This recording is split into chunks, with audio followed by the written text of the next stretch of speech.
Your grass is over regulation length again. And that basketball hoop? It wasn't approved by the architectural committee. The words landed like a slap in the humid afternoon air. Janice Mercer stood stiffly on the cracked sidewalk, clipboard clutched in her hand, lips pursed with self-righteous authority. She wore her HOA badge like a sheriff's star. Behind her, the rows of identical white-paneled homes sat in obedient silence. Across from her, Darren Fields stood just outside his garage, wiping oil from his hands with a rag, his old blue Toyota parked halfway inside. He glanced toward the basketball hoop his son had installed over the weekend. Then at the tidy grass, maybe a centimeter taller than perfection. Then back to Janice. His voice was calm. "We've lived here 3 months, Ms. Mercer. We submitted a request for the hoop. It's still pending." Janice clicked her pen. "You should have waited. That's how things are done here. We have rules to keep this neighborhood respectable." Behind the hedge, just inside the open living room window, 15-year-old Maya held her phone low. Recording. Quiet. Her thumb brushed the screen gently, steadying the frame. She'd started doing this weeks ago, the first time Ms. Mercer had shown up unannounced. The footage folder on her phone was growing. Janice smiled, but it was the kind of smile that didn't touch her eyes. "I understand you might be used to different standards from where you came from, but Rosewood Estates has expectations." Maya's eyes narrowed. She mouthed, "Got it." The dog barked once in the distance. No one else said a word. The first time the Fields family moved in, there was a casserole on the porch and a thin smile from the woman 2 doors down. But that was the only knock on the door. Other neighbors kept their distance, polite but cold.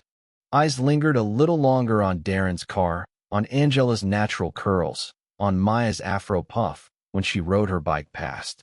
No one said anything, not out loud. But the warmth that blanketed other homes never quite touched theirs. Within weeks, the letters started. First, a note about trash bins being visible too long after collection day. Then, a complaint about excessive use of driveway space, which turned out to be Maya's friends parking there for her birthday. A warning followed about improper fencing. The fence had been approved by their realtor. Angela, Maya's mom, kept every letter. "It's paper, but it's pressure," she told Darren one night, holding a new citation like it might burst into flame. "They're trying to push us. Make us fold." Darren didn't answer right away. He looked out the window, across the trimmed lawns and perfect porches. "We won't," he said finally. "But we're not just going to stand still either." Maya walked in just as he said it, holding her phone. "I've been recording," she said quietly. "You wouldn't believe how she talks when she thinks no one else is watching."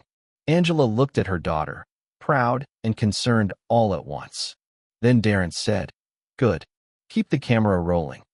By the 6th citation in 8 weeks, the pattern was impossible to ignore. The Johnsons down the street, who left their Christmas lights up until April, never got a warning. The Millers parked their RV across the sidewalk every weekend, blocking walkers and strollers. Not a word. But when Darren put up solar-powered lights along their walkway, a subtle touch, elegant, and within regulation height, a letter arrived the next day. Decorative lighting must be approved by HOA before installation. Angela started marking the violations on a printed neighborhood map with a red pen. "It's not enforcement," she said. "It's targeting." Maya circled the dates on a wall calendar in red ink. "Every citation is right before a weekend," she said. "Like they're trying to ruin our peace." Darren stayed silent through much of it, but his eyes were always moving, scanning the neighborhood, watching who watched them. Then one evening, Maya captured it on video. Janice Mercer walking past the Miller's RV, barely glancing at it, and heading straight to the Fields' driveway. She bent down, measured the edge of their lawn with a plastic ruler, then shook her head in exaggerated disgust. "You see that?" Maya whispered behind a curtain. She didn't even blink at the RV. She uploaded the clip to a cloud folder labeled HOA harassment. Angela looked over her shoulder. "Save every second, baby. Someday, people are going to need to see it." It came in a manila envelope, slipped through the mail slot with no knock. Angela found it on the floor just after lunch. Thick paper, legal language. She opened it slowly, her fingers tightening with each line. By the time Darren got home, the letter was already laid out on the table. Maya sat nearby, pretending to read, but her ears tuned to every word. "They're threatening us with eviction," Angela said, her voice calm, but her jaw tight. "They've compiled the violations. Say we're in breach of contract." Darren took the letter and read it twice. "Violation of Article 4, Section 3, he read aloud. "Failure to maintain neighborhood standards may result in fines, legal action, or forced removal through civil court." Angela crossed her arms. "They think they can bury us in paperwork." Maya looked up. "Is that even legal?" Darren didn't answer at first. Then he said, "It's legal if you don't fight it." Angela pointed to the signature at the bottom. "Janice Mercer, HOA president." "She's not even subtle anymore." Darren stood quietly, then walked to his desk and unlocked the drawer. Inside, a binder. Printed photos. Dated emails. HOA bylaws with notes in the margins. Pages of documented inconsistencies, and now, Maya's videos. "We've been building this case from day one," he said. Angela stared at the folder. "You think it'll be enough?" Darren nodded once. Maya, without a word, opened her phone and hit record. The next morning, Darren stood on his driveway, hose in hand, washing the oil off his car. The water shimmered in the sun. Across the street, neighbors walked dogs, watered lawns, or simply watched, but no one spoke. Janice Mercer appeared again, heels tapping against the concrete like punctuation. She didn't bother with a greeting. "You've been notified," she said, waving a copy of the eviction letter. "The board will be discussing your violations at the next meeting. It's best you cooperate." Darren didn't stop rinsing the car. "We'll be there," he said simply. Janice blinked. "Excuse me." Angela stepped out of the front door, holding her phone. "You said we should cooperate. We're going to participate." Janice's smile tightened. "Community participation is always welcome. Within reason." From the upstairs window, Maya filmed it all. Her camera caught more than just words. It caught the expression in Janice's eyes when she realized the fields weren't folding. It caught the flicker of blinds pulling shut across the street. The neighbor who had waved once, weeks ago, now hiding from the fallout. And it caught something else, a quiet, lingering gaze from Mr. Patel next door. He nodded, barely, almost imperceptibly, then disappeared back into his home. Back inside, Maya turned to her parents. "People see it. They just don't want to get involved." Angela looked at her daughter. "They won't have to," she said. "We've got everything we need." The living room transformed into a quiet war room. Darren spread documents across the dining table. HOA bylaws, their original approval letters, timestamps on complaint notices. Angela built a spreadsheet tracking citations by date, type, and neighbor. The pattern was unmistakable. The violations weren't just frequent, they were personal. Maya sat on the couch, laptop open, splicing video clips. "Here," she said, pressing play. The screen showed Janice Mercer inspecting a lawn across the street, smiling politely at a white neighbor whose weeds curled around the fence line. Then, in the same afternoon, she marched toward the field's home and pulled out her ruler again. Angela leaned over Maya's shoulder. "Split screen it. Let them watch the difference in real time." Outside, a lawnmower droned. A child laughed from 2 houses down. The field's home stayed still, a storm building silently within. "Do you think they'll let us speak?" Maya asked.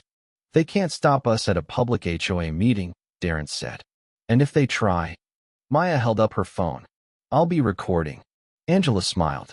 It wasn't warm, it was steel wrapped in calm. "They've used every trick they know, but the truth's louder than their rules." Darren looked at the documents one last time before carefully slipping them into a folder. "One meeting," he said. "That's all we need."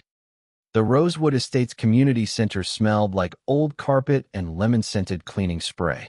Folding chairs formed uneven rows beneath flickering fluorescent lights. A projector screen buzzed in the corner and used. Neighbors filed in slowly, some out of curiosity, others out of habit. Few made eye contact with the Fields. Janice Mercer stood at the front of the room, her HOA badge shining under the dim lights. She adjusted her blazer and cleared her throat. "We'll begin with standard business," she announced, voice clipped. "Then move on to unresolved enforcement matters." Maya sat beside her parents, phone steady in her lap, recording. A thin red dot glowed quietly in the corner of the screen. The agenda rolled on: budgets, fence heights, pool access codes. Then Janice's tone shifted. "Now, to the matter of ongoing violations committed by residents at 114 Willowbend Drive." Heads turned. Some tried not to look directly at the Fields. Others whispered, as if rehearsing shock they'd already decided to feel. Angela raised her hand. "We'd like to respond." Janice hesitated. "This isn't a discussion, ma'am. The board. We're homeowners," Darren cut in. His voice was firm, not loud, but it stilled the room. "And we're entitled to be heard." Janice opened her mouth, but before she could reply, Maya tapped her screen, casting the video to the projector. The room blinked to life. Janice froze. The footage began to play. On screen, the footage spoke louder than any protest could. First, Janice strolling past the Miller's RV without pause. Then the timestamp changed, 10 minutes later, and there she was again, stooping to measure Darren's grass, scowling. Then another clip, Janice confronting Angela over a decorative flower box, calling it unsightly, while a nearly identical one on a white neighbor's porch passed without comment. Maya had layered the clips with titles: "Violation Issued" versus "No Citation." Each video was dated. The edits were clean. The bias was undeniable. Gasps rippled through the room. Some whispered. Others stiffened. In the front row, a man in a golf polo, Mr. Cranston, shifted uncomfortably in his chair. His wife leaned toward him, whispering something. Janice tried to recover. "These videos are taken out of context." "They're in context," Darren said. He stood now, voice calm but resolute. "We've received more violations in 3 months than any other household here, and we've documented it all. This is not about rules. It's about race." Maya's camera didn't waver. It caught every flicker of guilt, every dropped gaze. Angela rose beside her husband. "We moved here for peace, not to prove we belong. But when policy is weaponized, when standards are only enforced on families like ours, that's not governance. That's discrimination." For the first time, Janice Mercer had no response. The silence stretched, heavy, taut, undeniable. Then, slowly, a voice from the middle row. "This isn't the first time." Heads turned. It was Mrs. Patel. Her voice was soft but clear. "We got a letter last year about our mailbox being too ethnic after we painted it blue. We didn't fight it because we didn't want trouble." Another voice chimed in. Mr. Cranston, hesitantly. "I've seen her walk right past my son's overturned trash bins, but stopped to document theirs." Maya kept recording. Her lens swept across the room, faces shifting from discomfort to recognition, quiet complicity giving way to murmured admissions. Janice tried to reassert control. "Let's not let emotions distract from the facts. These are the facts," Darren said. "And we're not asking for special treatment. We're demanding equal treatment. The HOA's job is to protect the integrity of the neighborhood, not to police its diversity." Angela added, "You've made it clear we weren't welcome, but we are homeowners, and we're not going anywhere." Janice's lips parted like she might reply, but she saw it now. The tide had turned, and Maya's camera was still rolling. Across the room, a neighbor started clapping. Then another. The sound built, hesitant at first, then firm, grounded in recognition. Darren didn't smile. He just looked at Janice and said, "Your time's up." Janice stood frozen at the front of the room, her clipboard trembling slightly in her hands. The authority that once cloaked her so tightly now hung like an ill-fitting jacket, exposed and unraveling. The room stared back at her, not with fear or reverence, but with expectation. Mrs. Patel folded her arms. "You've embarrassed this entire neighborhood." Janice cleared her throat. I was only doing my duty. No, Darren said. You were using it. To target. To intimidate. The board members at the front table, until now silent, whispered to one another. Mr. Alvarez, the HOA treasurer, stood up slowly. I move that we formally suspend Janice Mercer from her position pending an independent review, he said. A beat. Then Ms. Klein, the secretary, added, or she can resign right now and save the HOA the cost. Janice blinked, cheeks reddening. Her voice, when it came, was a whisper. I resign. The room exhaled as if it had been holding its breath. She gathered her things and left without another word, heels echoing in the stunned silence. Outside, the sun had begun to dip behind the trees. The field sat quietly as the board moved on. New agenda items, urgent reform motions, promises of transparency. But Maya wasn't listening. She was uploading the video. She titled it, "This is how you expose racism with a camera." The thumbnail, Janice's face mid-denial, Darren standing tall behind her. It was already being shared before the meeting even ended. By morning, the video had exploded. Maya woke to hundreds of notifications. Shares, comments, mentions. Her inbox was flooded.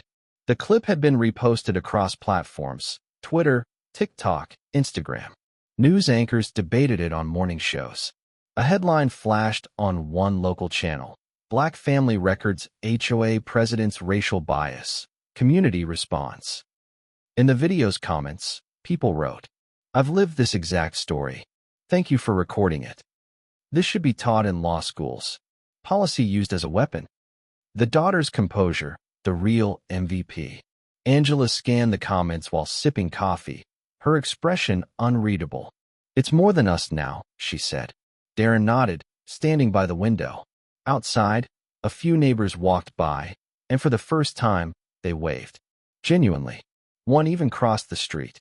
Mr. Fields, the man called. I just wanted to say, I'm sorry. And thank you. Darren nodded once. Appreciate that.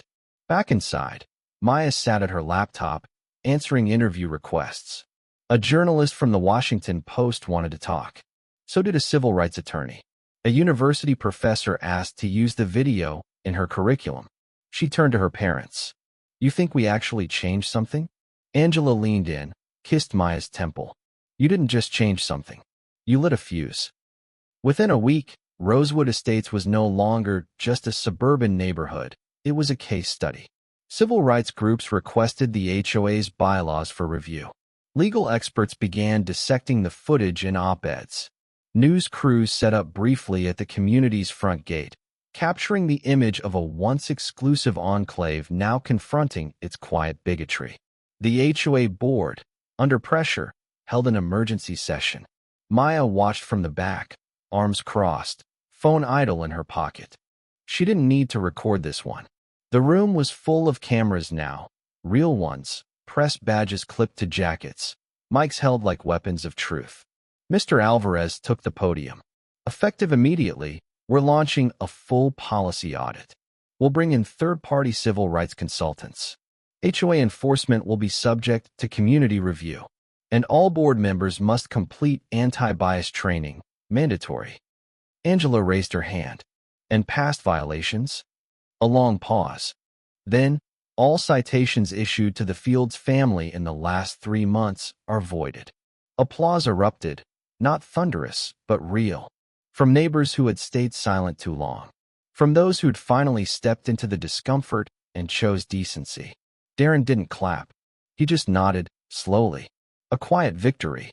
Later that night, Maya posted again. We didn't move to make a statement. We moved for peace. But when peace is denied, justice speaks loudest with receipts. Keep your cameras on. Always. It was retweeted over 20,000 times in a day. Something shifted in the days that followed. Mr. Cranston, the golf shirt neighbor who once avoided eye contact, stopped Darren while he watered the lawn. I watched the full video, he said, eyes heavy with something close to shame. I knew something wasn't right. I just didn't know what to do. You do now, Darren said. Mrs. Patel brought over a plate of homemade samosas. For your family, she said. And for your daughter, She's brave. I wish I had that courage when we were first targeted. Angela hugged her at the door. No speeches, just quiet, shared recognition. Even the Millers, the RV family, stopped by. They didn't apologize for their silence, not directly. But they handed Maya an envelope with a handwritten note inside. Thank you for showing us what we didn't want to see. We're listening now. At school, Maya was pulled aside by her civics teacher. I saw the video. You handled yourself like a pro. I'd like you to speak to the senior class about youth and advocacy. Maya blinked. Me? Yes, you, he said. You proved that one camera and the truth can crack the walls of any system. That night, she sat on the porch with her parents, watching the neighborhood lights flicker on one by one. For once, no letters arrived. No rulers scraped the lawn. Just wind and space, and the sound of a community learning how to face itself. 2 weeks later, a city council member visited Rosewood Estates. We've been reviewing how HOAs function across the district, she said, standing on the field's porch. Your case raised red flags, not just here, but citywide. Angela raised an eyebrow. You mean this happens everywhere? The councilwoman nodded. But rarely does it get caught on camera, edited with such clarity, and narrated by a 15-year-old who understood the stakes better than most adults. Maya grinned. I had good teachers. A task force was announced soon after. A formal investigation into racially biased enforcement practices in private residential associations. Maya was asked to testify before the board. She wore a blazer, carried her phone like a badge. Bias doesn't always shout, she told the room. Sometimes it shows up with a clipboard and a ruler. It doesn't need to say slurs. It just needs power, silence, and the right set of rules. Her speech went viral, again. Neighborhoods across the country began re-examining their policies. A national real estate journal published a headline: The phone that dismantled a neighborhood's quiet racism. At Rosewood, new board elections were held. Mr. Alvarez stepped down. Mrs. Patel ran. Darren nominated her. Angela joined the bylaw reform committee. And Maya, well, she started a digital series called The Neighborhood Watch List. Each episode, a new story, a new truth, and always a quiet reminder. Watch the watchers. Autumn settled gently over Rosewood Estates. The leaves began to shift, gold, amber, rust, the kind of change that crept in quietly, then surrounded everything. For the first time since moving in, the Fields family felt it. Stillness that wasn't waiting for conflict. Peace that didn't feel like defiance. Maya rode her bike down the street, without glances turning sharp. Darren washed the car without interruption. Angela planted new flowers without citation. No rulers. No letters. No clipped warnings wrapped in policy. Just neighbors. Just space. The new HOA board sent out a newsletter titled Rebuilding Trust. It included photos from a recent community barbecue, a spotlight on Maya's advocacy, and, for the first time, a message written in 3 languages: English, Spanish, and Gujarati. Change wasn't a press release. It was the Patel kids playing basketball in the Fields driveway. It was Maya helping Mrs. Klein upload accessibility forms to the HOA website. It was Darren leading a workshop on fair housing law at the local library. And it was the absence of fear, that heavy, quiet burden, finally lifting. Angela stood at the edge of their lawn one evening, coffee in hand, watching the sun drip behind the rooftops. Darren joined her, wrapping an arm around her shoulders. Feels different, he said. It is, she replied. From the porch, Maya called out, Hey, they want to feature our story on Good Morning America. Angela smiled. Tell them yes. Because this time, they weren't just surviving the neighborhood. They were shaping it. 3 months later, Maya stood before a packed auditorium at a youth advocacy conference in D.C. The backdrop glowed with bold letters: Voices for Justice, Gen Z Rising. She adjusted the mic, her phone in one hand, her voice steady. I didn't plan to become an activist, she began. I just wanted to live in my house without fear. But when fear kept showing up dressed like policy, I hit record. A pause. Then she tapped her phone, playing a quick cut from the original video, Janice Mercer's face, the citations, the split-screen comparisons. This, Maya said, was supposed to be how they pushed us out.